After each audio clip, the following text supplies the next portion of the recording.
the leading organization for cybersecurity domain certifications. Okay, and the demo that we have today is on the first foundational course called Certified Ethical Hacking. Okay, and the version of this course that is running at the moment is version 11, the latest one. Okay, so again, before we get started, this is a common question that I usually ask students.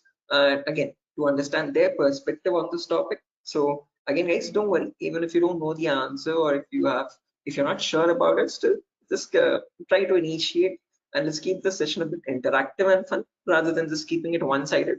So a quick sample question, like according to you, in your perspective, what do you think hacking is? Anyone? Again, guys, don't worry, I am not asking for any definitive answers or exact to the point answers. Whatever comes to your mind, okay, whatever you think hacking is, please let me know. Anyone?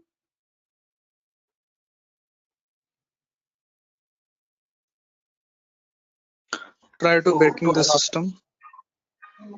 Trying to breaking the system. Is that breaking right? I mean, did I get this right? Break into To the access system? Yes, try to access your personal things like computer, mobile. Oh, okay. Trying to break into the system or access personal things. Unauthorized access to the system or data. Unauthorized access to the system or data. That's a great answer. Again, all answers are perfectly right. There's nothing wrong with them. Perfectly correct answers. Anything else, guys? Does anyone else want to add anything to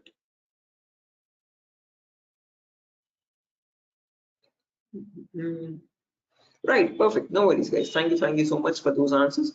Those are exactly right. There is nothing wrong with them. Okay, but if I had to just add upon that hacking, that definition, I would add it as hacking is the procedure of trying to gain access to information systems. Okay, these information systems could be anything.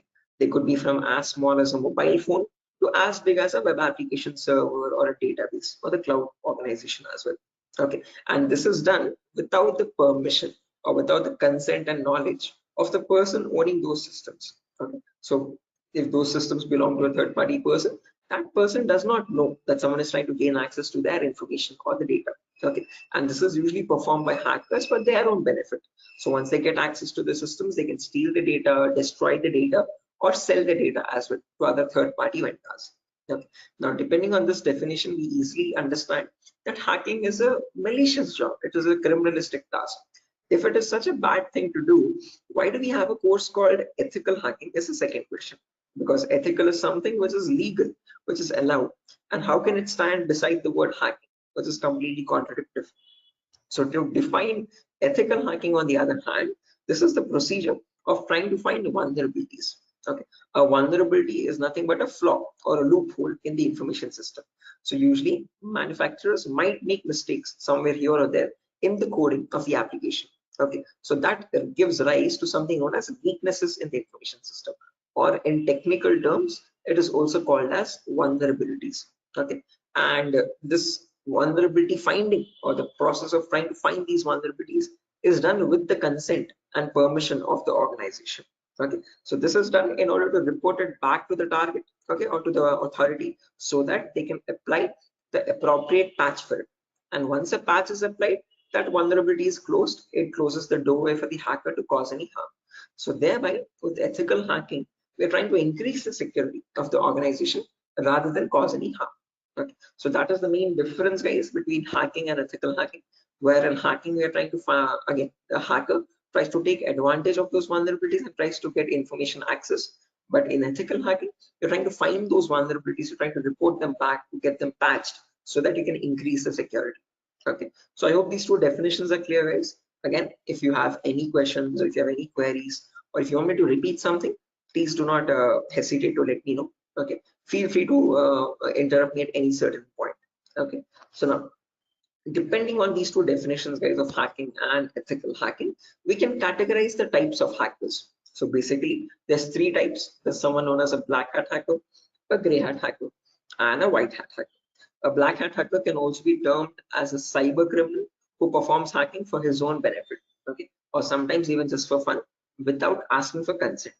On the other end of the scale, we have the white hat hacker. Okay, white hat hackers are also known as ethical hackers or penetration testers. These are the people who abide by the laws and policies of the organization, and they work hand in hand with them to find the vulnerabilities and report it back. They do that so that they can secure the infrastructure rather than causing any harm. Now, in between, there's a third category, also known as gray hat hackers. Now, from the name itself, you can figure out they have some qualities of the black hat hacker as well as the white hat hacker, hence a mixture. Okay, so like a black hat hacker, they don't ask for permission before finding the vulnerabilities, but once they find the vulnerability, they report it back to the organization. Okay, and that is done in return for a bounty. A bounty is nothing which benefits them. It could be a financial reward or a reputational reward, anything which benefits them or their careers. Right. So all these three types of hackers, whether it be a black hat hacker or a gray hat hacker or a white hat hacker, they perform hacking or ethical hacking in a certain number of steps. Okay. And those steps collectively are called as hacking cycle or cyber kill chain. Okay. Now let me list those steps out one by one so that we can have a clear picture of what the whole course is about, and then we'll briefly discuss about all of them. Okay, so you can ask your questions regarding those. Okay, so the first step that you perform in hacking cycle or cyber kill chain is known as information gathering. Now, certain organizations term this step in different names. They can also call it as reconnaissance or footprinting. Second step is known as scanning. It can also be referred to as enumeration. Third step is gaining access. Fourth step is maintaining access. And the last step is known as reporting or clearing traces. Now, the reason I've specifically mentioned "or" in the last step over here is because that is where it makes all the difference between the white hat hackers and black hat hackers. If you are a white hat hacker or an ethical hacker, you would perform the first 4 steps, and then you would generate a report with all the vulnerabilities and the solutions for that and submit it to the organization. But if you're a black hat hacker, obviously you're not going to submit the vulnerabilities, but you're going to take advantage of them. You're going to attack the system, get access to the data, steal the data, and then remove all the evidences, which is nothing but clearing the traces or removing the footprints. Okay, so any questions or doubts, guys, up to this part before I proceed further into the technical part? Any queries or any confusion at the moment? Again, guys, I hope the audio and video is fine. Any issues with my audio or video? Okay. What is this enumeration, sir? Again, yeah, we'll be coming to that, guys. We'll discuss each of these steps one by one so you have a better understanding of what all of them are. Okay, at the moment, until now, here there are no questions, right? Because I guess there's some issues with the audio or video. Some people are exiting and rejoining again. Any issues, any technical issues with my audio or video at the moment? Okay, perfect. Sir, your voice is breaking. Oh, my voice is breaking. 1 second, guys.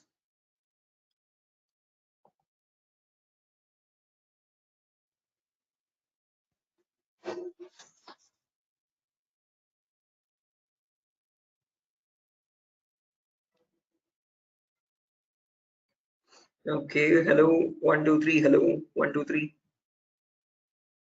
Now it is Guys, okay. it's okay, right? Right, perfect. Clear, sir.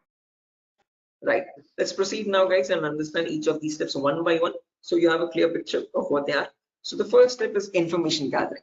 Again, as the name itself suggests, this step involves the hacker or the ethical hacker to gather as much data as possible about your penetration testing target.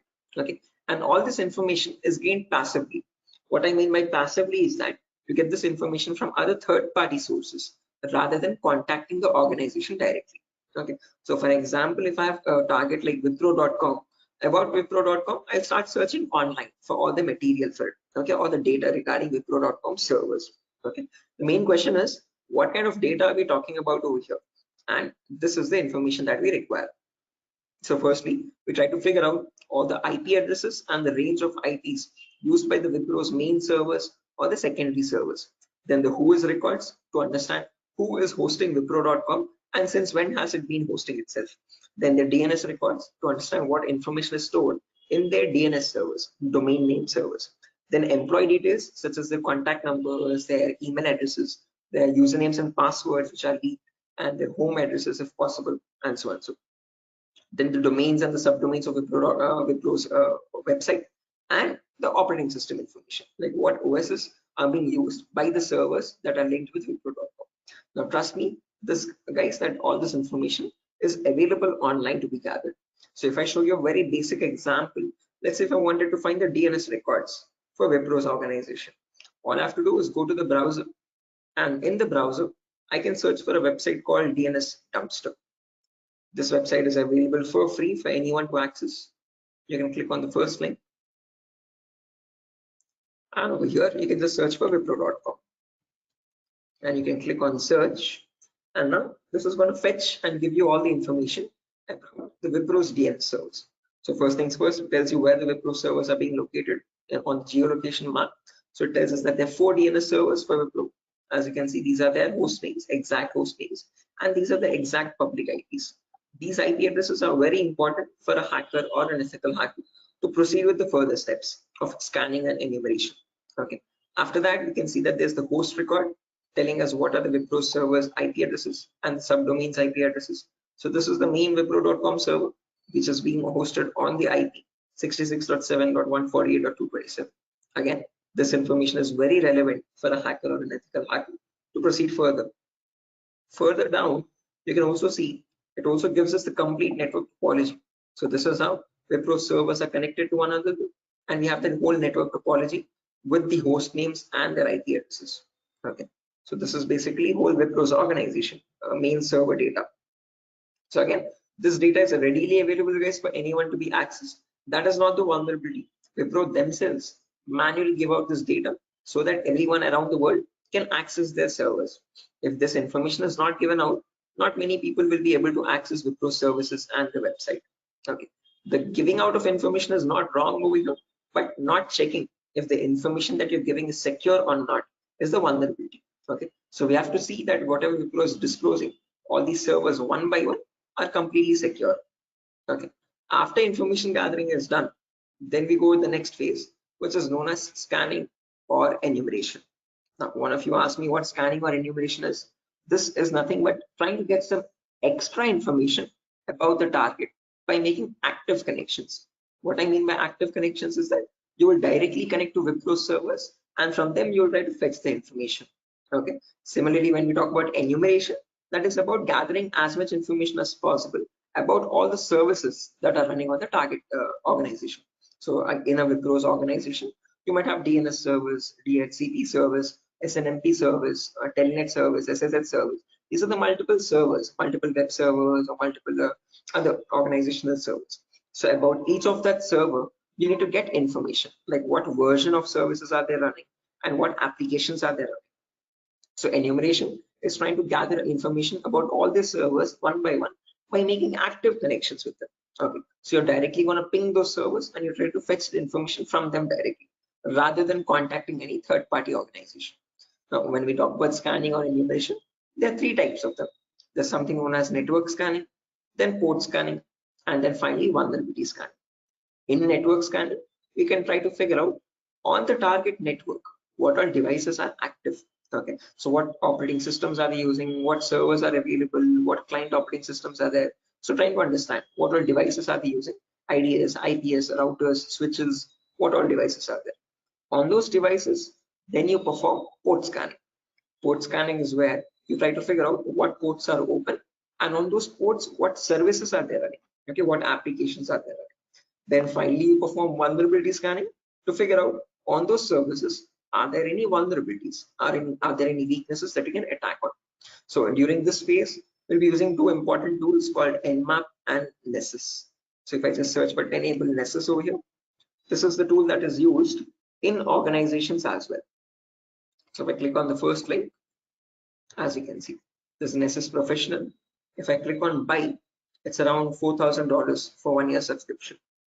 Okay, quite an expensive tool, and this is the same tool that is used in real-time scenarios. So we'll be working on the same tool in our classes as well. We'll try to understand how to use this tool and how to run or perform vulnerability scanning. The reason why I'm showing you all this is just to make you understand that we will be using real-time scenario tools. Okay, whatever is used in organizations at the moment, we are up to date with those tools. Okay, after if I show you example As you can see, I have the Nessus installed on my system over here. I'll show you how you can install on your system as well. And you can see you can perform various types of scans, and once you scan a system, it shows all the vulnerabilities one by one, the critical vulnerabilities or medium vulnerabilities, information based vulnerabilities. Again, don't get too confused, guys. We'll again learn how to understand this report. What are these vulnerabilities? What are these different levels of vulnerabilities? We'll understand all that. Okay, but basically Nessus is a tool which can perform network scanning or port scanning and try to understand what vulnerabilities are there on each and every system. So this is an automated tool. We learn how to perform automated testing and get a report from it. Once you get a report, you need to perform manual testing also. Okay, and that is nothing but our next phase, which is gaining access. Okay, so this is a huge concept. It covers a vast variety of topics, guys. We'll discuss them one by one. Okay, so the first topic that we'll be learning in gaining access is system hacking. So in system hacking, we'll understand how we can crack or bypass a Windows operating system password. So if you have Windows 7 or Windows 8 or Windows 10 or Windows 11, does not matter. Okay, whatever operating system you have, how do we crack that operating system? How do we get the information about their passwords? If you are unable to get the passwords, how can we bypass authentication and get access to the internal files is what we learn in system hacking. After that comes malware attacks. Malwares are nothing but, in short, malicious softwares. So we'll practically learn how to create each of these malwares, whether it be viruses or worms or trojans, spyware, whatever it be. We'll understand how malwares are generated and how we can protect our system from malwares. Or if there is a malware already installed, how can we detect that malware and prevent it from running further or causing any further harm. Okay, then there's a bonus topic called malware advanced.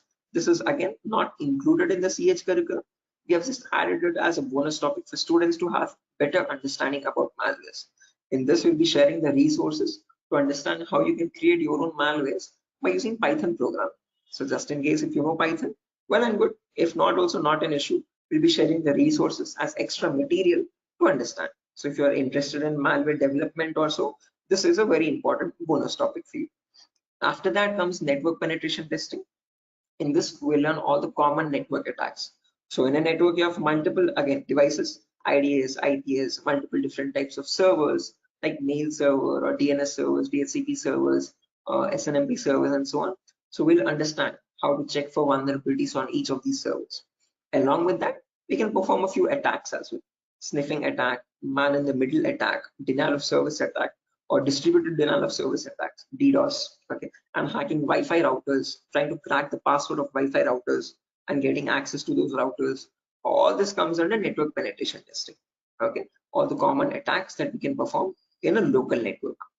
After that comes social engineering, where we learn how hackers create fake websites. Okay, whether it be facebook.com, instagram.com, twitter.com, or flipkart.com. How are hackers creating fake login pages, and from those fake login pages, how are they getting the passwords, credentials? So we learn what phishing attacks are, what are the other social engineering attacks through which hackers manipulate victims into getting their passwords. Okay, so we learn all that, and we'll also understand how to prevent these attacks, how to distinguish between a fake page and an original page, and so. After that, we have web application pen testing. In this, we learn all the common vulnerabilities that exist on websites. So again, websites also have some weaknesses, okay, on which attackers can exploit and try to get access to the internal web server data or the internal database data, and so on. So to list out a few, there's vulnerabilities such as SQL injection, cross-site scripting, broken authentication, file upload vulnerability. Now, might sound very technical, guys, but these are the weaknesses using which hackers can get access to your information, to your passwords and usernames. Okay. After that, finally comes hacking mobile phones, where we learn how we can hack an Android phone and get access to that Android phone remotely. After gaining access is done, then we have maintaining access and maintaining access, reporting and clearing traces, where we learn how we can maintain persistent connections. So if the target is restarting his system or shutting it down and starting after a very long time, how do we get access to that data? How do we still stay connected to the victim machine? Is what we learn in maintaining access. After that comes reporting or clearing traces, where I'll show you how you can generate a report and submit to your client or submit to your organization, or how do you remove the evidences. So this course is designed in such a way where we learn both the perspectives of a black hat hacker as well as a white hat hacker. Okay. And it's designed in a completely practical way, no theoretical nonsense. Every day we'll have a class for 1 hour where the first 20 minutes we'll discuss the theoretical part, understanding what that attack is or how to prevent that attack. And then the remaining 40 minutes we'll discuss the practical part of it. Okay, with real-time scenario tools. To list out a few tools, we'll be using this tool such as Nessus, we'll be using Nmap, we'll be using Burp Suite, we'll be using the whole main Kali operating system, okay, which I have over here, as you can see. Okay, before that, let me show the course content as well, guys, very quickly. So yeah, this is over here, the course content for the whole course. Okay, and the course is for a duration of 35 days, where we learn from the very basics itself. So most of the students ask this as a question, like, sir, are there any prerequisites? Do we need to learn something else separately? No, this course is designed in such a way where even a 10th standard student can come and learn the course for, without any trouble. Okay, because all the prerequisites are included in the course itself. So before we dive into the advanced concepts, there's a few prerequisites which we will cover. The first few introductory classes. First things first, we learn about networking basics. We learn what IP addresses are, what are IPv4 addresses, what are IPv6 addresses, what is a DNS server, what is DHCP server, all the important protocols, what is TCP protocol, what is UDP protocol. We'll discuss all that in networking basics. Then we'll jump into virtualization. Okay, virtualization, because as you can see over here, I'm running my Windows 11 operating system. On top of this, I'm running my Kali OS. Kali is a Linux-based operating system. Okay, and we need to install this. The reason being, this comes pre-installed with all the penetration testing tools. So for information gathering, web application attacks, password attack, Wi-Fi attack, all these tools are available in Kali Linux. These are not available for you in Windows. So that is why we need to understand how to install this Kali operating system. Okay, and for that we need a tool such as VMware. VMware is a virtualization software. This allows you to install multiple operating systems on the same machine. So I have my Kali OS, I have my Windows 7 OS. All of these are running on my Windows 11 operating system, as you can see. Okay, so on my Windows 11, I can run my Kali, Windows 7, whatnot, as many operating systems as I want. After that is done, then we learn basic Linux and Windows commands, because as I've mentioned, we'll be using Kali Linux. So we need to know how to operate that OS. Okay, so we'll understand what the basic Kali commands are. We'll get familiar or comfortable with the Linux environment, and then we'll dive into the advanced concepts. Okay, so there's a few extra concepts there mentioned as well, as you can see over here: cryptography, reverse engineering, IoT, cloud security. These are not mentioned in the presentation for us, but these are all the topics that we'll be covering. Okay, the whole course duration is around 1 month, guys, 30 to 35 days, and we'll have a class from Monday to Friday onwards for every day for 1 hour. Okay, and the timings will be same. We'll have timings at 8 p.m. Every class will be recorded, and you'll be getting the recordings as well online, which we will have permanent access to. So just in case if you're missing out any class, you can access the recordings whenever you want. Okay, if needed, we can take backup classes as well on Saturdays and Sundays, just in case if there's a lot of absence. Okay, so yeah, that's that, guys. A quick introduction on what the course is and how long the duration of the course is. If you have any questions, you can shoot at me right now. Please let me know, guys. Any queries, anything that you want me to repeat or so. Can you hear me?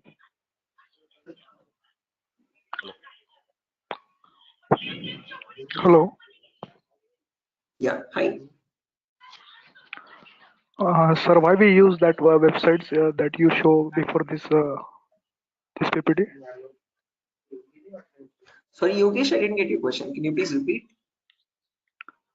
Sir, we as you said that we use some websites for ethical hacking. So that website that you opened before this PPT, I'm asking about that Yeah, website.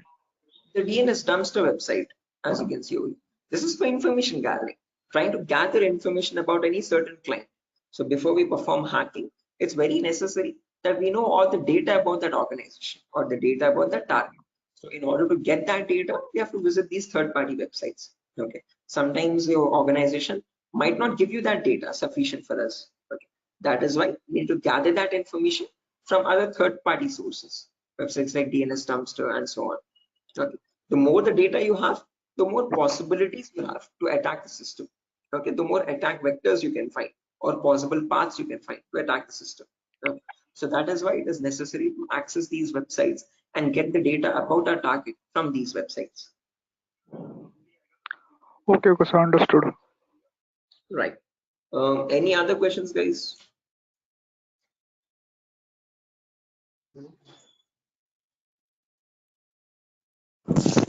Sir, which type of penetration testing we are going to learn here?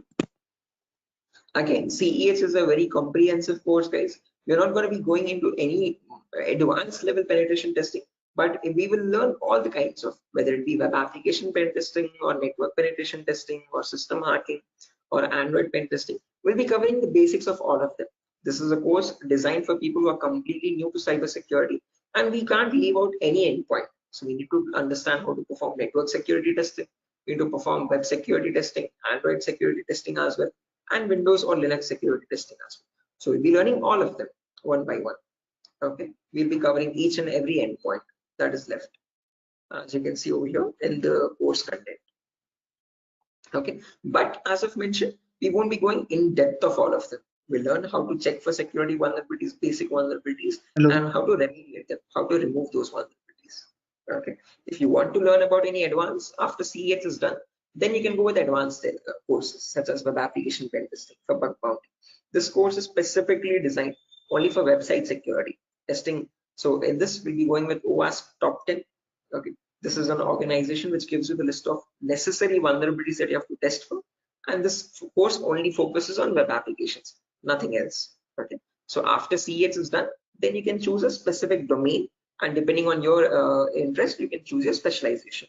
Okay, whether it be website security or Android security or network security or cloud security and so on. So Okay, sir. Thank you. right. Any other questions, guys? No, sir. Right. Okay. After So course completion, certification provided. yes, if anyone is interested in writing the CEH certification as well, we provide support for that also. There's complete pass guarantee. So I usually handle the certifications myself. So if you're planning on writing a So this is certification, job guarantee. this is what? Sorry. Job guarantees. Sorry, I didn't get you guys. Can you please repeat that? Hello. After this course, his job is. He's asking Oh a yeah, placement again, assistance. job assistance. Again, guys, at Durga, you're not going to be providing any confirm guarantee that we'll be placing you in an organization, but we'll be sharing your resume once you forward it to our consultancies. Okay, so in the price of 8,000 rupees, we are only including the course content with the course completion certificate. And if you're planning on writing a certification, we will give you certification support as well. Okay, so at that price of 8,000 rupees, we are not in contact with the complete job placement facility, but we do have few consultancies where we can give you your resumes too. Okay, once you're done with the resume preparation, I'll be helping you out in understanding how to create a resume as well, depending on a cybersecurity profile. I'll be also sharing the common interview questions, and I have a few references as well to whom I can forward your resumes. Okay, and again, we will be giving you the interview calls, and you can start attending interviews over there. Okay, again, it depends on your skill set and your practice on how well you do the interview. So we don't guarantee anything, but we will definitely show you where you can start applying. If it's necessary, I can just give you one source now itself. You can, after your course is done, this is the common website that I usually suggest for students, jobs.null.community. This is a website only specifically for cybersecurity job roles. Okay, nothing else. As you can see, null jobs. This is the website.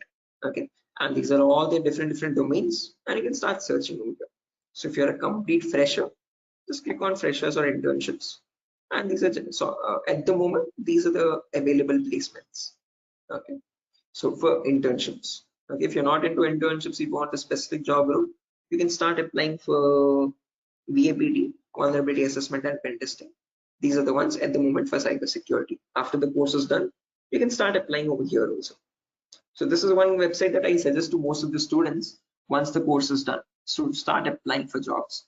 Okay, so again, how well you do, it depends on your skill set and your practicing, guys. Okay, and this website is specifically only for cybersecurity jobs, nothing else. Okay. Any other questions, guys?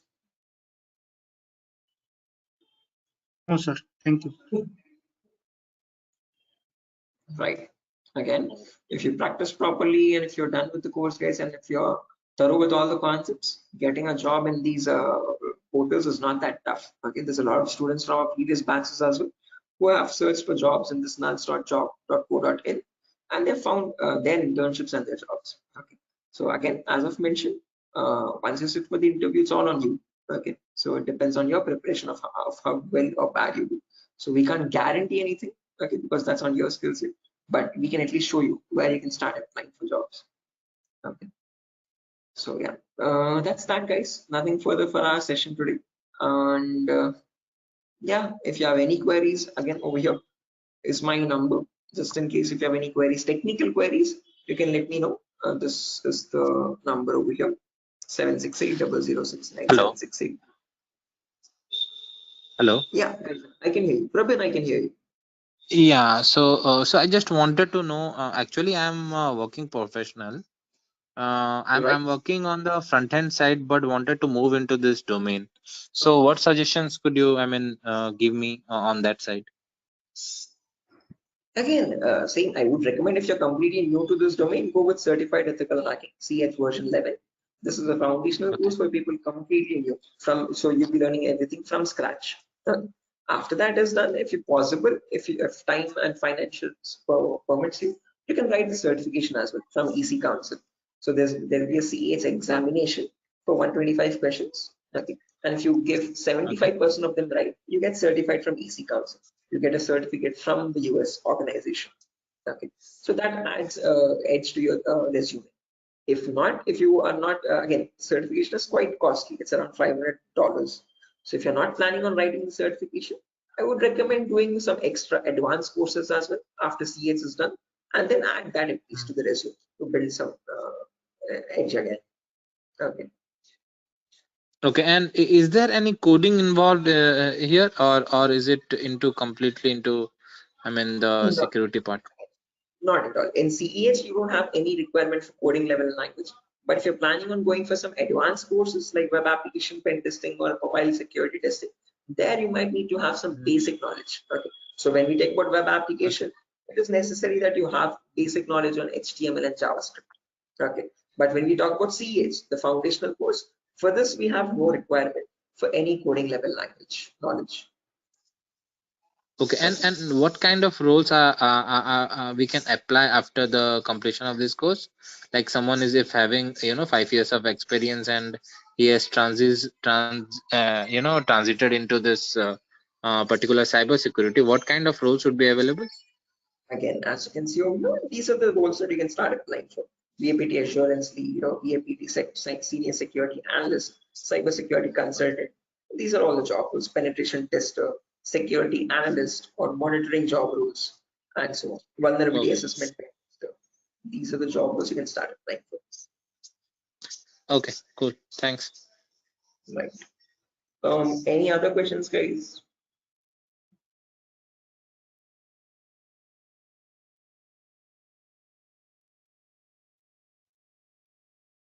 Right. Assuming there's no more questions, guys. So yeah, that's that for a session. Nothing further. Again, we'll be starting the course from Monday onwards, guys. Tomorrow and day after tomorrow, we'll be having the same demo. So just in case if you have joined late also, you can join tomorrow as well at the same time. And if not, you can directly join the course on Monday. Okay. If you have any further technical queries, guys, here's my contact number as I've mentioned already. Although if you have any queries regarding the course date or again course fees regarding that, you can contact the institute. Okay. So yeah, that's that, guys.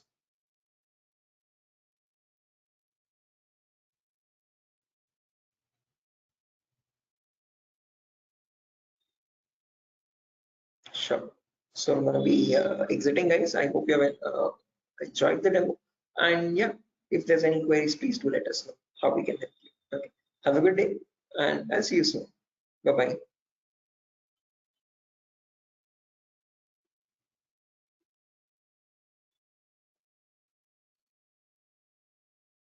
Thank you, guys. Thank you.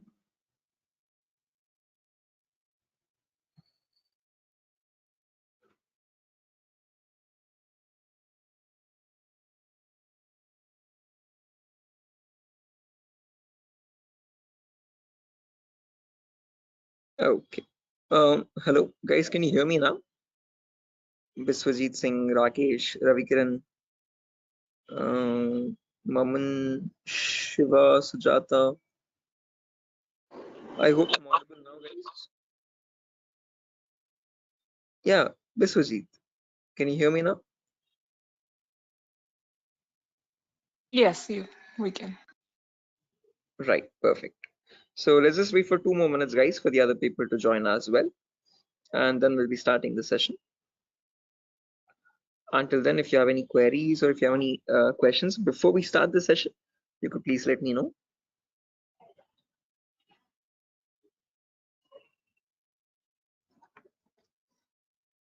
So, Yes, I excuse can me, hear sir. you. Yeah. So is this the same demo was on Sunday? Yes, the Ex- same demo itself, guys. Oh, okay. I have attended on Sunday, so I thought it would be some different or what. No, Okay, no, no, okay. it's the same demo, guys. A shorter version of that same demo. Again, we'll be starting the Oh, live classes, or for the course is going to start from Monday onwards. So just in case we're planning on joining the course, you can join from Monday. The first class will be on networking concepts. okay. Thank you, sir. Tomorrow as well, we'll have one last demo. So Thursday and Friday, today and tomorrow will be the last demo sessions, just in case if students have missed out the previous demos, they can join. That's one last chance for them. And then from Monday, we'll be starting the course itself. Yeah, okay. So just in case, guys, if there's anyone who has already attended this demo session, again, just a heads up, this is going to be the same demo. It's not going to be any different from the previous ones. Okay, this is just backup sessions or backup demos for people who could not join earlier. Okay, Okay. Thank you, sir. sure.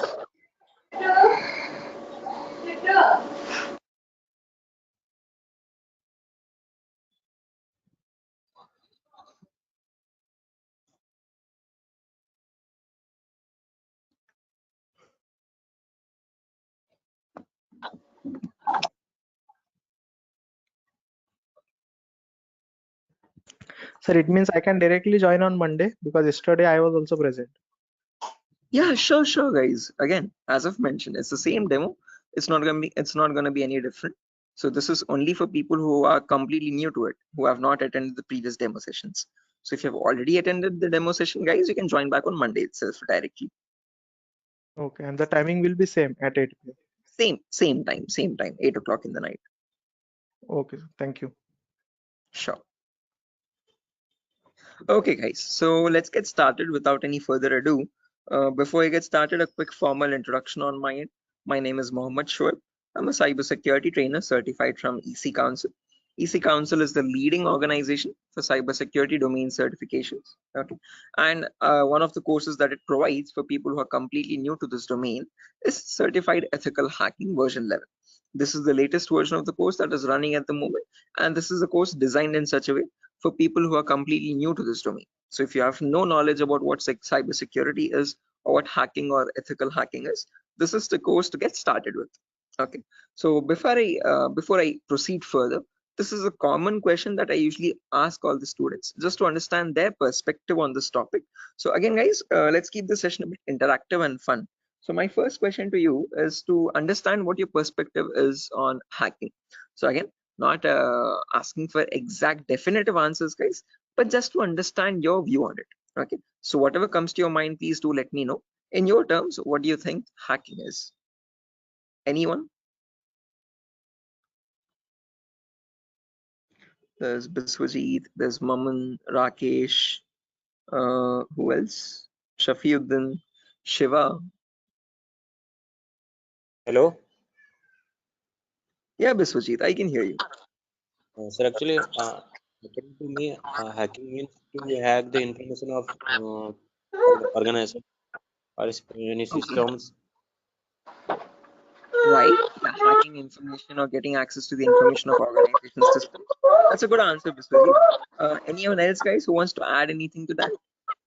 That's a perfectly right answer. There's nothing wrong in it at all. Perfectly all right.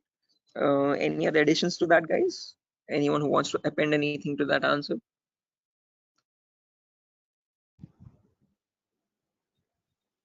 Okay, no worries. Shiva, you were about to say something? Your mic was unmuted for a while. Did you have an answer? Okay, no worries, guys. So let me just add on with Biswajit's answer. So if I had to define hacking on, depending on using on his words itself, hacking is nothing but the procedure of trying to gain access to information systems. Okay. Now these information systems could be anything.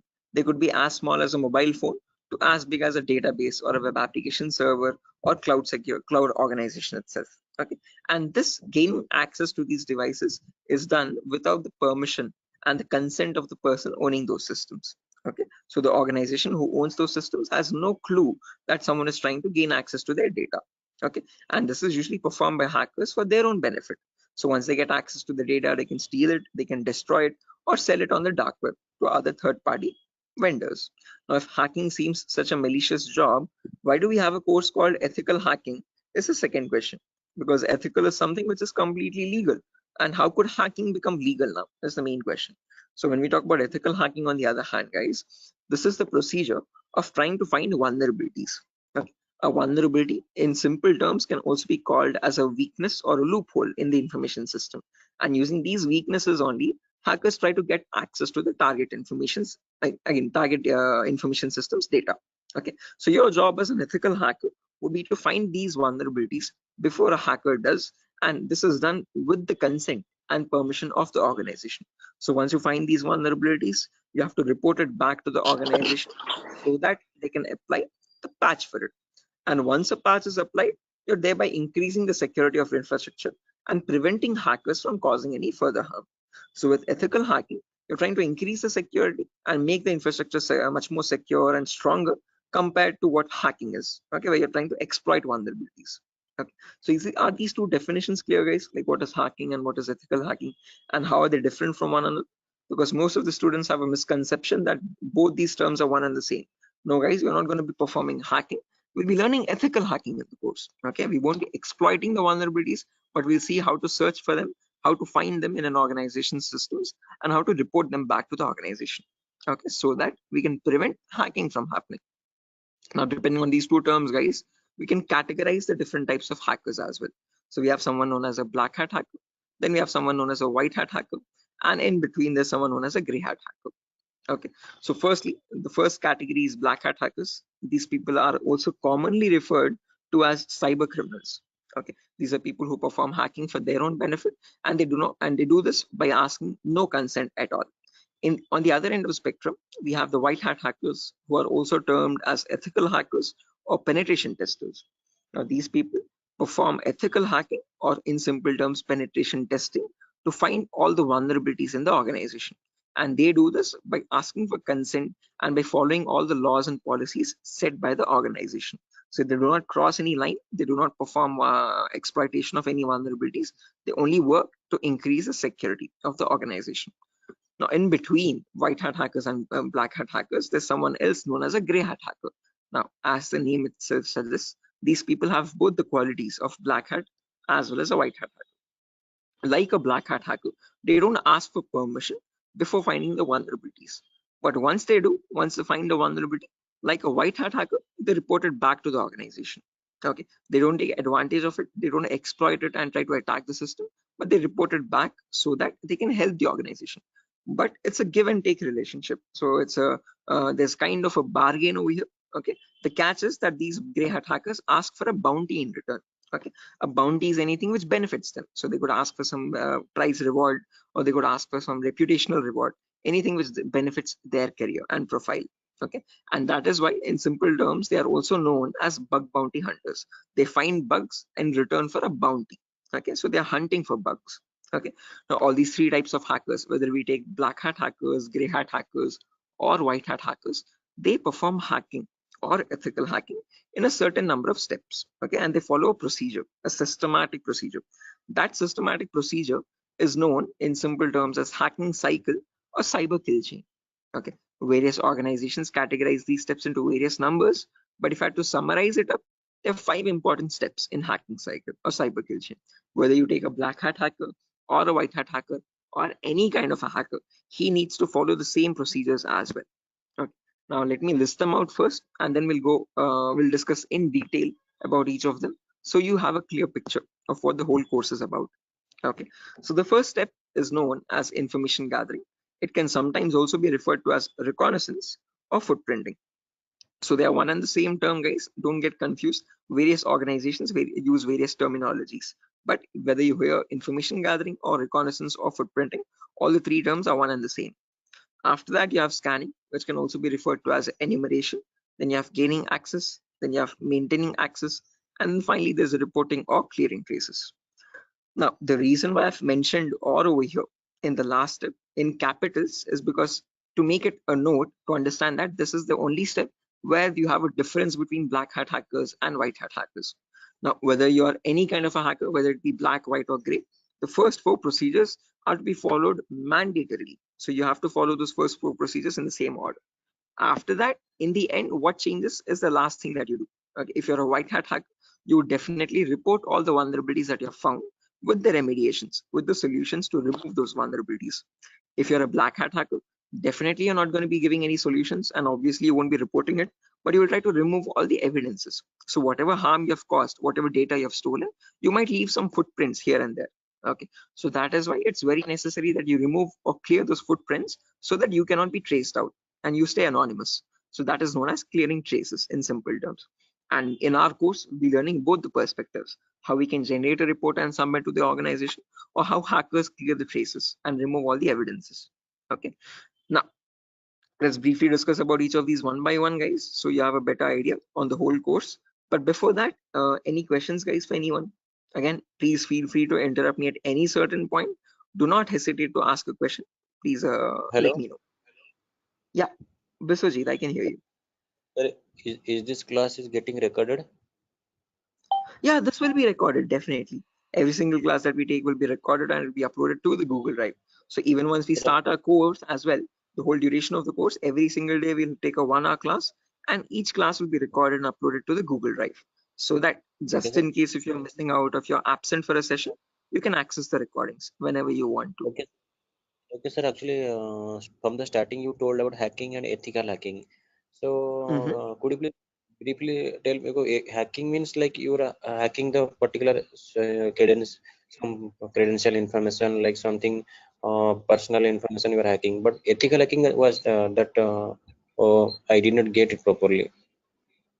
Good question. Again, Biswajit, when we talk about hacking, this is something that cyber criminals perform. Okay, hacking is where you're trying to get access to information devices. Okay, and using those information, what you do with that information defines what kind of hacking you do. Okay, so in ethical hacking, we are trying to understand how hackers are hacking that information. So what are the procedures are they following, and how are they actually finding that vulnerability, and how are they checking for those vulnerabilities on the systems? Okay, so we as ethical hackers try to find those same vulnerabilities that hackers use, and we try to rectify those vulnerabilities. We try to apply the patches for them. Okay, so just like how hackers do it, we are going to do it in an ethical manner. Yeah. Okay, that means, sir, if a hacker is trying to hack some particular information, and the ethical hackers are there to prevent that through their coding or whatever the algorithms, I think. Exactly. Again, in simpler terms, it's not about algorithms and stuff, but it's about the source code actually. Okay, so whatever it is known as a vulnerability. A vulnerability is a weakness or a misconfiguration of the system. So ethical hackers do the job of finding those vulnerabilities before a hacker can cause any harm. Okay, and once the vulnerability is found, they disclose it to the organization, and organization will remove that vulnerability so that your systems are secure. Okay. Sir, then although you told about the black hat hackers, red hat, and gray. So what are the what are the job responsible of the three hackers? Again, yeah, I'll be coming to that as well, Biswajit. So when we talk about ethical hackers, we have a certain few job roles that we can apply for. I'll be discussing that at the end of the class. Okay. Until this part, any questions or doubts? Okay, hacking cycle. And you information gathering, scanning, enumeration. You will tell detail about this chapter, I think. Right now, yeah, that's the main thing to do right now. I'll be doing that now. Okay. Sir, you continue. Sure. Right. Anyone else, guys, who has any other confusion or any issues with the clarity? Mamun, Shafiuddin, Shiva. Right. Okay. Now let's briefly discuss about each of these terms, guys, one by one, so that you have a better picture of what we are going to be discussing in the course as well. Okay. So the first step is information gathering. Okay, as the name itself says, information gathering is nothing but trying to gather as much data as possible about the target organization. So if we take a client, for example, Wipro.com, for the time being, we need to gather information about Wipro servers. Okay, now the main question is, what kind of information are we talking about over here? And this is the information as follows. Okay, so we try to gather information such as the IP addresses or the range of IPs used by the Wipro servers, then the who is records to understand who is hosting Wipro's website, and since when it has been hosted, when was it last updated, when will it expire, then the DNS records to understand what data is stored in the DNS servers, then employee details such as the contact numbers, email addresses, usernames and publicly leaked passwords, and domain names of the Wipro.com, subdomains of Wipro.com, and operating systems. So what OSs are they using in their organization? So if I give you a very basic example, I can just go to my browser, and in the browser I can search for a website called DNS Dumpster. This is a common website that I usually show in the demo sessions. So if I search for DNS Dumpster, I get the first link. Now this is an example of information gathering. So you're trying to gather information about Wipro.com from other third-party sources. So right now in this step, we are gaining information passively. What I mean by passively is that we are not contacting Wipro.com directly, but we're trying to gather information about Wipro.com from other third-party sources, such as DNS Dumpster. Now when I click on search, I can notice this gives me all the information about Wipro's DNS servers. Okay, so at the moment Wipro has 4 DNS servers with these host names and these exact public IPs. So these IP addresses are very important for a hacker or for an ethical hacker to proceed further in the further steps of hacking. Okay, after this information is given out, we can see the mail servers, we can see the DNS servers, we can see all the host records, which are nothing but the main servers of Wipro.com, the main domain name and the other subdomains, and their exact public IPs. Scroll down much further and you can see the whole complete network topology. So this is how Wipro's servers are connected to one another. Okay, so these are all the servers of Wipro. Okay, the main domain and all the subdomains, and the mail servers also, mail or DNS servers. Okay, so this gives us complete information of all the endpoints that you have to test for complete security of Wipro. Okay, now this information is given out by Wipro itself. It needs to be given out. It is mandated so that people can access their services. Okay, what that is not the vulnerability, guys. Giving out the information is not the vulnerability, but not checking if each of these endpoints are secure or not is the vulnerability. So a pen tester or an ethical hacker needs to check for each and every endpoint and see to that that on each of these servers there are no unnecessary ports running or unnecessary services running which are having vulnerabilities. Okay, so now next comes the scanning phase. So after you gather information like this about a target organization, then we go with the scanning phase. Okay, scanning is where we get some extra information by directly contacting the servers. Okay, so to gather more information by making active connections with the direct target. So in this phase we'll be using 3 types of scanning. There's network scanning, port scanning, and vulnerability scanning. In network scanning, we try to figure out on the target network, on the target organization, what all devices are being used. So if we take Wipro for example, in Wipro's company or in Wipro's office, what all devices are being used, what servers are they using, what firewalls are they using, what IDS, intrusion detection systems or intrusion prevention systems are they using, and what all services are they using, DNS, DHCP, and so on and so. Okay, once we know that, then we perform port scanning to figure out all the services as well and their version details. So if they're using DNS service, what version of DNS are they using? If they're using mail services, what mail services are they using and what versions are they? Okay, finally perform vulnerability scanning to find the weaknesses on those servers. So if there's any application with an inbuilt weakness, or if there are any misconfigurations like weak password or default unnecessary ports open, all that comes under vulnerabilities. So we scan for vulnerabilities by using some automated tools. Okay, so if I go to the browser now, I can show you one of the very important tools, which is Tenable Nessus. So this is the same tool that is used in organizations, guys. As you can see over here, quite an expensive tool as well. If you click on buy, you can see it's around $4,000 or so for 1 year subscription. And we shall be using the same tool in our lab setup, in our classes. So let me show you how the tool looks like. Admin password. Yes. So again, default password, default credentials, policies, scan templates. So this is how your Nessus tool looks like, guys. So this is capable of performing your network scan or port scan or vulnerability scan and gives you the list of vulnerabilities.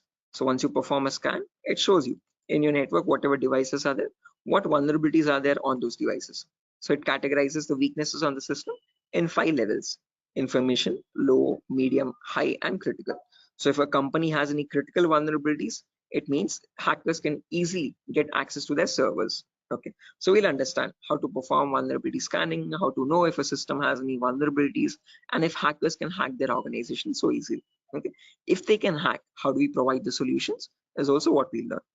Okay, after scanning is done, then we go with the next phase, which is gaining access. Now this is a huge concept, guys, covers a lot of variety of topics, and these are the topics as follows. Before I proceed further, any questions or doubts up to this part, guys, in information gathering or scanning?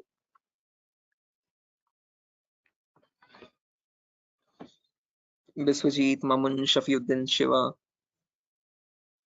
please do not hesitate, guys. If you want me to repeat something, I will definitely do. Sir, I sir, hope. Yeah. sir, please repeat that first part. Which one?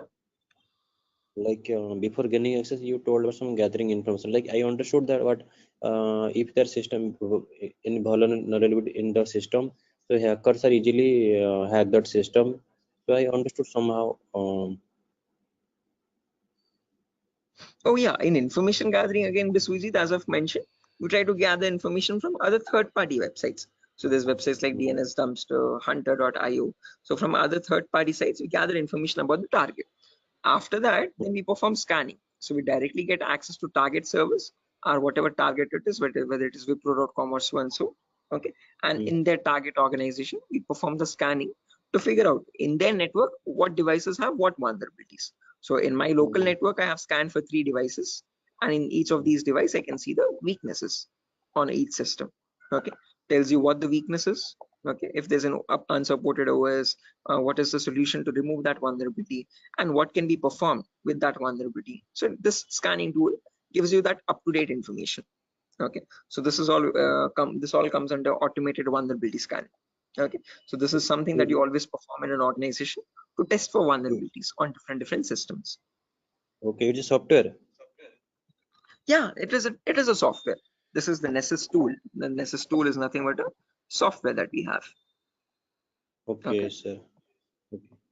Right. So this is the same tool that is used, the same software that is used in organizations as well. Okay. And we'll be running in real-time scenario. Whatever tools that are being used, we work on them in real time. Okay. Okay. So yeah, now proceeding further, after all this is done, then we go with the gaining access phase. This is where we try to perform various kinds of attacks to get access to the systems. Okay. Once we perform the scanning, once we know that these are the vulnerabilities on which you can attack on, next part is nothing but to attack directly, which is nothing but penetration testing. So in this, as I've mentioned, there's a huge set of topics. Okay. So let me discuss them one by one. So first topic that we'll be discussing is system hacking. So in system hacking, we learn how we can hack or crack or bypass a Windows operating system password. So whether it be Windows 7 or Windows 8 or Windows 10 or Windows 11, doesn't matter.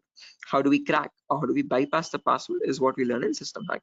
So if your system is password protected, how can you crack and understand what the password is in clear text? Or if you're unable to crack it, if it is too tough to crack, how can you bypass that password and still get access to the internal files is what we learn in system hacking.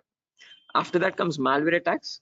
Malwares in simple terms are nothing but malicious softwares, and we'll practically know how to create each of these malwares. So people think that viruses are on the only malicious software available on internet, but that's a misconception. We have multiple malicious softwares. We have viruses, we have worms, trojans, backdoors, spyware, rootkit, whatnot. There's tons and tons of malwares, and there's thousands and thousands of malwares added every single day. So we'll practically learn how to create each of these malwares and how to prevent our system from getting attacked by these malwares, or how to detect for malwares on our system. Then comes network penetration testing. Okay. In network pen testing, we learn all the common network vulnerabilities. Okay. So in an organization, in a local network, there are multiple services. There's DNS service, Telnet service, SMTP service, DHCP service. These are all the services or protocols used in a common organization. So we learn how to test for weaknesses on each of these servers. And after that, we'll also learn how to perform network attacks like sniffing attack, man-in-the-middle attack, DOS attacks, or hacking Wi-Fi routers and cracking Wi-Fi router passwords. All this comes under network pen testing. Then comes social engineering, where we learn how to crack passwords from websites. Okay, so how do hackers make fake login pages, Facebook page, Instagram page, or a Flipkart login page, bank login pages? How do hackers get your passwords from these pages? Okay, how can they create fake login pages and send them to the victims and perform phishing attacks? All this comes under social engineering. Then finally comes web application pen testing, where we learn all the common website weaknesses. Okay. Is this useful for SOC analyst role? Yeah, Shafiuddin. We'll be discussing a very basic tool called Splunk as well. That is very important for your SOC analysis role. Okay. SOC is nothing but Security Operations Center, guys, just in case if anyone is confused. Okay. In SOC job roles, we usually see how to monitor and detect threats. Okay. Threats are nothing but attacks. Okay. So for that, we'll be discussing a very basic tool, a very important tool actually, but the very common tool used in SOC, which is Splunk. So this course was helpful for that as well. Shafiuddin. Okay, now after that, coming back to our topic, guys, as I've mentioned, we'll be discussing web application vulnerabilities, where we learn all the common website weaknesses. Now again, this might sound a bit technical, guys, okay, but these are a few common weaknesses that exist, such as SQL injection, cross-site scripting, broken authentication, file upload vulnerability, and so on. So these are the weaknesses that hackers use to get access to the web server, okay, or the databases in the backend. Okay, after that, we have hacking mobile phones, where we learn how to hack or crack an Android application phone. Okay, so how do we use Trojan attacks and get access to the Android phone remotely? Okay, after this is done, then we have two small topics, which are maintaining access and reporting or clearing traces. So this is the most important concept, guys, gaining access. After that, we need to know how to maintain persistent connections. So how do hackers maintain a connection even if the system restarts? Okay, is what is known as maintaining persistent connections. After that, we have reporting or clearing traces, where we'll see how to generate a report and submit to the organization. Or if you're a black hat hacker, how do they remove all the evidences? How do they clear the traces? Okay. Now, since not everyone is from a technical background or might not be from a technical background, we will discuss a few prerequisites as well. Okay. So the course is designed in such a way where you don't have to learn anything separately from outside. So if this is in a way to even a 10th standard student to understand this course in a simple and sufficient manner. Okay, so before we dive into all the advanced concepts, we'll be discussing these 4 prerequisites or 4 to 5 prerequisites. So first we'll learn basically what ethical hacking is, or how is it different from hacking. Then we learn virtualization. Okay. The reason why we need to learn about virtualization is because we'll be using a tool called VMware. So as you can see on my desktop, this is my Windows 11 operating system, and on this I have my VMware application. Okay, this VMware allows me to run multiple operating systems on one single machine. Okay, so as you can see, I can run my Kali OS, I can run my Windows 7 OS, Ubuntu OS, and so on. So, okay, the reason why we need virtualization is because we need to run something known as Kali Linux. This is a Linux operating system, guys. Okay, and this is very important for us because this comes pre-installed with all the penetration testing tools. Okay, for hacking tools or ethical hacking tools. As you can see over here, there's information gathering tools, there's web application testing tools, there's password attacking tools, Wi-Fi attacking tools, and so on. So these are the tools that specifically come only with Linux OS. Okay, they're not available in your Windows operating system. So that is why we need to know how to install this operating system and how to use this out. Okay, again, one good thing is this is completely free and open source. Anyone can download this operating system from the official website kali.org. Kali.org. Okay, so how to download this and how to install this is what we learn in the virtualization class. After that is done, then we will go with basic Linux and Windows commands. So as I've mentioned, Kali is a Linux OS. So we need to understand how to use a Linux operating system. What are the basic commands in Linux and how is it different from Windows operating system? After that, we learn basic Windows server configuration, how to configure a DNS server, how to configure a web server in Linux, in Windows OS. Okay, and after all that is done, then we go with the important concepts. Okay, information gathering, scanning, enumeration, then gaining access, maintaining access, all that comes after that. Okay, so until these concepts are done, then you'll be ready for all the advanced concepts. So this is designed in such a way where you don't have to learn anything separately from anywhere else. Okay, so after that, again, there's a few bonus concepts as well, guys, such as cryptography, reverse engineering, IoT, cloud security, Splunk, So these are not included in other institutes. Okay, these are a few concepts that we have specifically designed in such a way so that you can proceed further and learn advanced courses as well if you're interested. Okay. So yeah, that's that, guys. Again, one last thing, the whole course is for a duration of 1 month, where you'll have classes from Monday to Friday every day for 1 hour. Okay, and every class will be recorded and it will be uploaded to Google Drive. So just in case if you're missing out any classes, you can access the recordings as well. Okay, so yeah, that's that, guys. Any questions on your end? Yeah, Biswajit, you were asking me one question, asking about the job roles, I guess. So once you're done with the course, you can start applying for job roles like SOC analyst, vulnerability assessment tester, or penetration tester, or again, security engineer, and so and so. Okay, so these are the job roles that you can apply for once you're done with the course. Actually, I have taken this course on. I was just learning this course just to get a job in that ethical hacking, like information security, and in any IT company. So actually, sir, as I came to know that, sir, is there any like coding algorithm required to just like to do such kind of activity in Good ethical question. hacking? Great question. This is a very common question that is frequently asked by students, that do we need any coding knowledge required for this course? Definitely not. So, sir, in CEH we will be discussing again. We will be primarily focusing on Linux operating systems. So we need to know how to use a Linux OS properly. Okay, so that is the only requirement which we will be learning throughout the course. Okay. Other than that, you do not require any coding level language knowledge at all. Okay, so coding or development knowledge is not at all necessary. Wherever it is, we will be discussing that basic necessity of it. Okay, so there are certain topics where we have a topic called malwares. So in this we learn how to create malwares. Okay, so in that one topic will require basic coding language knowledge, but again, that itself I will myself be teaching it. Okay, so you don't need to learn anything separately from anywhere else. And other than that, this one topic malware, we won't be using coding language at all anywhere. Mhm. So Ajay, so actually I am doing job in Linux support, like technical support. That's great. This is going to be a lot easier for you then. Mm. So actually that's why I want to change my career, change my like next job into information security on the doing ethical hacking courses.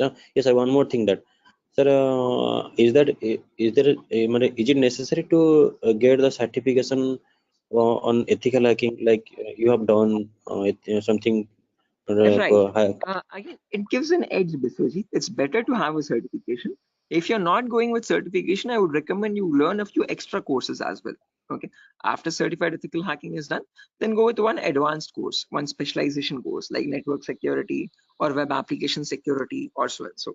So that will add you some much more value to your certification. Okay. So into your resume actually. Okay. So it's better to have certification, but if you're not having certification, just to increase or broaden your skill set, learn an extra course after CH in cybersecurity itself. Okay, there's many streams. Okay, we provide web application security as well, testing. So you can join this course as well, just in case if you're not doing a certification. Okay. Okay. So after that, web application security is another course. Yes. Okay. Okay, sir. In this syllabus, sir, what we will learn totally, overally, what we learn, how much we can work in a company. Again, as I've mentioned, CH is the foundational course, so you'll be learning about all the endpoints. So you won't be focusing on one of them, but all the comprehensively all endpoints. So we'll learn network security also, we'll learn wireless security also, we'll learn Windows and Linux hacking also, we'll learn Android security also, and we'll learn web application security also. But in CH, one thing is you are going to be like a jack of all trades, master of none. So you're not going in deep, you're not specializing in any one of the fields, you're learning about all the fields. After that, you can choose one specialization and you can focus on that. You can either go towards web security or cloud security or network security. Depends on your interest. Okay. Understood, sir. Right. Then that will the final and long-term career. Long term, yes. Okay. To get started first, usually in cybersecurity, you usually get monitoring job roles for a few months. Okay. After that, Okay. then you can go into deeper course. Mamun, are you going to teach all security courses? Yeah, I'm the same tutor, Mamun. So after CEs is done, if you're planning on going with cloud security or web application security, we provide those as well. At the moment, mobile and network is not included, but just in case, since there's a huge boom, there's a huge requirement for web application. So that also I provide. Okay, sir. You can go with 1 year experience, Shafiuddin, not more than that if it's CEH. But if you like add a few more courses after that, like after CH, if you do web application and also, you can add a couple years experience, like 2 or 3 years of experience as well. Okay, because you need to know more tools with such years, which that huge years of experience. They will ask you what tools you have worked on. Okay, so it's better you have a few knowledge on those tools. So with more the courses, you get more experience with different tools. Okay, sir. So will you please help with practically all the things? Again, the whole course. Oh, is it back-to-back training? Yeah, Mahmood. Again, after the CH is done, I usually take separate classes for web application students as well who are interested to join that. Okay, so that will be a back-to-back session directly. Again, yeah, coming back to you, Biswajit, you were asking me something. What was the question again? I forgot. No, actually, I was asking, sir, what, sir? Forgetting. Anyway, I forgot as well. But let me try to recollect. Does anyone else remember, right, guys, what Biswajit was asking? Practical, yeah, good question.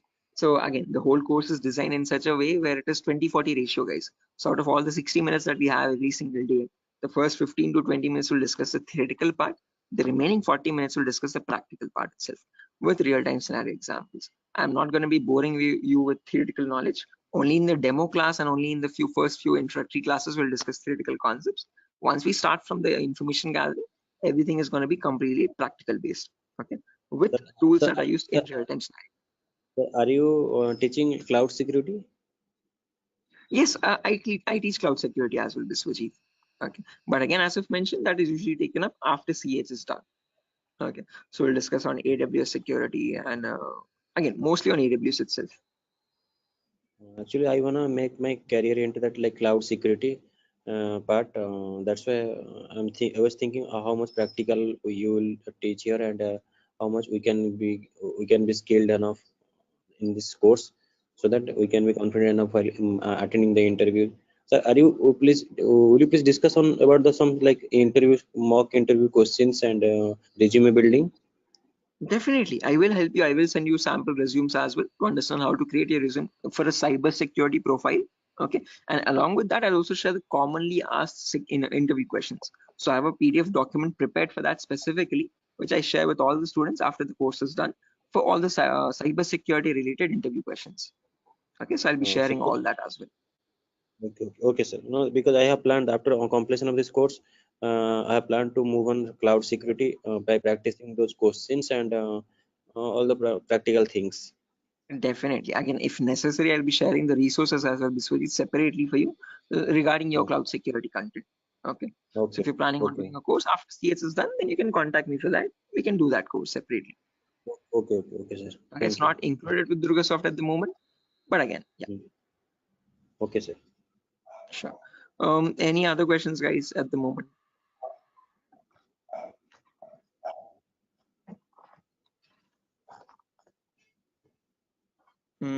Okay, assuming there's no questions, guys, I'll be ending the session over here. And yeah, that was great interacting with you guys all, Biswajit, especially with you because you have asked a lot of questions. So I hope everything is clear and you have no more unresolved queries. Okay, And yeah, now I understood. I will follow that like recording also. If I got any doubts and demo sessions, I will ask you in the next class. definitely, sure, definitely. Again, guys, if necessary, here's my contact number as well, 76800697768. If you have any technical queries, you can contact me over here. If